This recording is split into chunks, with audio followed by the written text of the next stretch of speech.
La plupart des plantes sont mycorhizées, c'est-à-dire qu'un champignon vit en symbiose avec leurs racines pour leur permettre de mieux assimiler les nutriments du sol.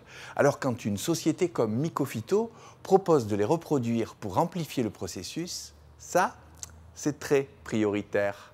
Ça c'est bon, ouais. Tout commence par un prélèvement du sol que l'on désire enrichir. Entre les deux olives, les deux. Il y a énormément d'espèces de champignons différents dans le sol, mais il n'y en a que certains qui vont pouvoir établir une symbiose avec, par exemple, des agrumes, avec de la vigne. Donc vraiment, en fonction de la plante qui est cultivée sur la parcelle, on va avoir vraiment des symbioses différentes, des champignons mycorhiziens qui vont plus se développer que d'autres.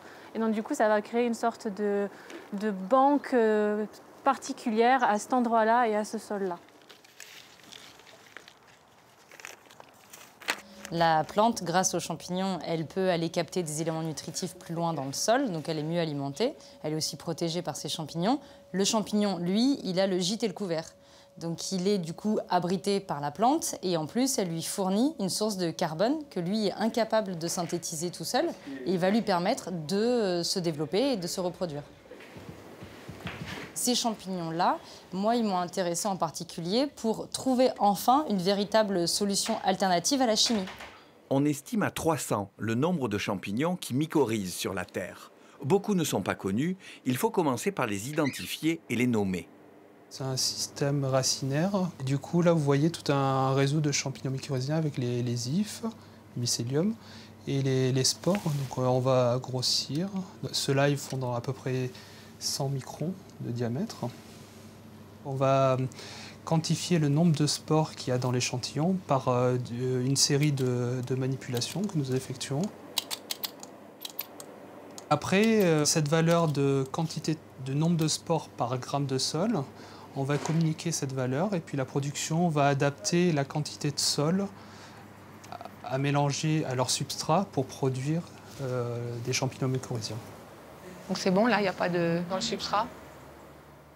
Nous, en tout cas, notre spécificité d'aller trouver des cocktails et des espèces adaptées à un endroit donné et à une plante, c'est unique. Aujourd'hui, personne ne le fait. On a intégré des modèles d'intelligence artificielle pour arriver demain à être capable de prédire, à partir d'une coordonnée GPS, quelles sont les espèces les plus probables qui devraient être présentes à cet endroit-là. Et en fonction de la question biologique qu'on pose, qui est réponse à la sécheresse, adaptation à un agresseur, augmentation des rendements, de la productivité, quel cocktail on va utiliser. Ici, en fait, on est sur le dernier tamis et c'est ici que les spores vont être maintenus parce qu'ils ne passeront pas à travers ce dernier tamis. C'est le moment de réensemencer le sol avec ses propres champignons multipliés en laboratoire pour amplifier les futures mycorhizes. Ils sont dedans, nos spores sont dedans. Et donc là, on va aller injecter notre solution au plus près des racines pour une symbiose rapide.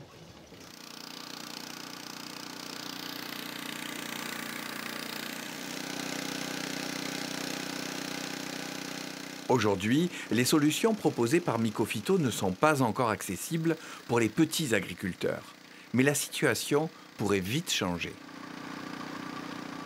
On est déjà aujourd'hui sollicité sur des projets à l'international, c'est évident. Ici, c'est simplement finalement la première brique de Mycophyto. Il y aura ensuite des petits Mycophyto qui vont émerger dans différentes régions du monde et qui auront des biobanques comme ici, mais spécifiques à une région donnée en fait.